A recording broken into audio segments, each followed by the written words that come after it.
Route 1 Fusion connects trade and valuation, pre-qualification, scheduling, and protection products into one seamless experience. Create a more connected buying journey. Visit route1.com/fusion to schedule your demo. Hi, I'm Kellen Walker, host of the Daily Drive podcast. Thanks for joining me on this bonus episode of Daily Drive.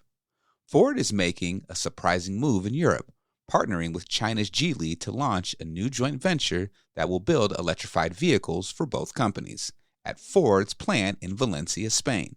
The deal gives Ford a lower cost path to compete against fast-growing Chinese automakers in Europe. But it's also drawing criticism in the U.S., where lawmakers are pushing to keep Chinese automakers out of the American market. Our own Larry Velaquette and Ford reporter Michael Martinez joined me to talk about it. Here's that conversation. So, Mike, why does this partnership make strategic sense for Ford in Europe, and what does it say about how difficult it has become for legacy automakers to compete with Chinese brands on cost and speed? Well, Cal, I feel this is like a postscript to our conversation last week about VW and maybe what they need to consider in Europe, because I think Ford needs to do this to survive. Their market share continues to plummet. The plant that they are now sharing with Geely is at 30% capacity. So they need this in order to fully utilize that plant. I just worry if this is a little bit of a fox in the henhouse situation, right? Because you are letting in the Chinese just in order to survive in Europe, because they are already eating your lunch over there. I think Geely, I think BYD, there's a number of Chinese automakers that already have a higher market share than Ford in Europe because they continue to rise, Ford's falling. So yeah, this is a stopgap measure to remain viable.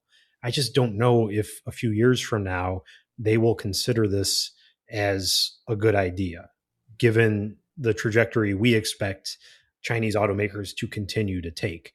But at the same time, you could argue this is sort of normal course of business for Ford, particularly in Europe. They've been looking at partnerships. I think earlier this year, they inked a deal with Renault.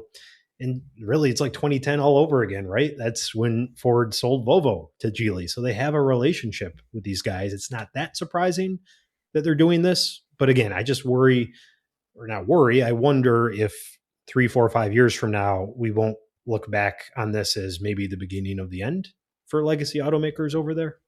Route 1 Fusion is a digital retail solution designed to help dealerships engage customers earlier in the process and help you capture more opportunities from your online traffic.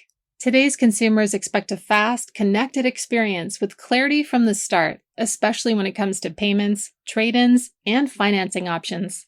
With Fusion, dealerships can bring key parts of the buying process together, combining trade-in valuation, pre-qualification, appointment scheduling, and protection product presentations into one connected experience.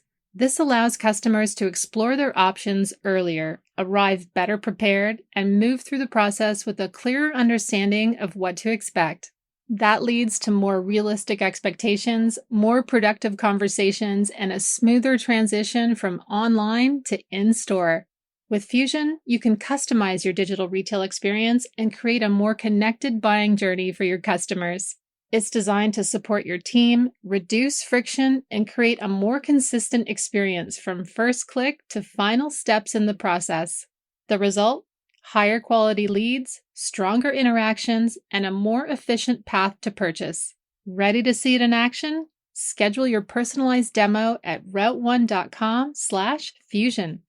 Now, Larry, Ford is partnering with Geely overseas while supporting tougher restrictions on Chinese automakers in the U.S.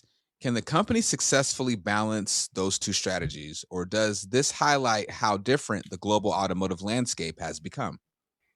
Can I respond with the joke I made earlier privately? Don't get fired, Larry.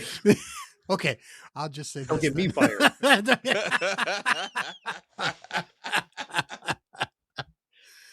Why, yes, it can, Kel. Is it maybe consistent? No. But You don't have to be. I think in this is a case you don't have to be Mr. Right. You just have to be Mr. Right now and right here, right? you it makes sense for them in this relationship. It makes sense for them to protect their home turf. So yeah, is it consistent? No. Is it maybe intellectually honest? Probably not. you know, but it is what it is, and it makes sense for them. You can't really criticize it. I will say or I say you can criticize it. You just can't dismiss it, right? You can criticize it as being inconsistent, but it is what it is. I mean, But Larry, they're playing the cards they're dealt, right? Yeah. The environment in Europe is completely different than the environment in the US right now. I think if it were the same, you'd see them take that same stance as they do with the Chinese here. It's again, like you said, it seems to be a smart decision given that they can now fully utilize that plant and they can drive their costs down. They can save money. But again, yeah, a plant with 30% capacity is not a plant long for this world, right? That's a plant that probably should have been closed. Yeah, the economies of scale they'll get, the collaboration on vehicles will drive down costs, but at what cost, right? Yeah. Like what will this mean in the future? Yeah, you're absolutely right, Mike. And I should note what I was talking about really is simply the PR strategy, right? It's how do you explain your actions? Yeah, the perception is weird. It is a very weird perception, but as I tried to say, it is, consistent with what you need on these two different continents. In one theater, as Mike points out, they have a problem, and it's a problem that's getting, worse quickly. They need to fix. And Geely is giving them a leg up, a strategy at least to get forward, to get ahead. But yeah, I don't think Ford or anybody else wants to see what the Chinese automakers have done to the European market come here. That would be devastating. Thanks for joining me on this bonus episode of Daily Drive. We'll be back on Monday with a brand new full episode of the show.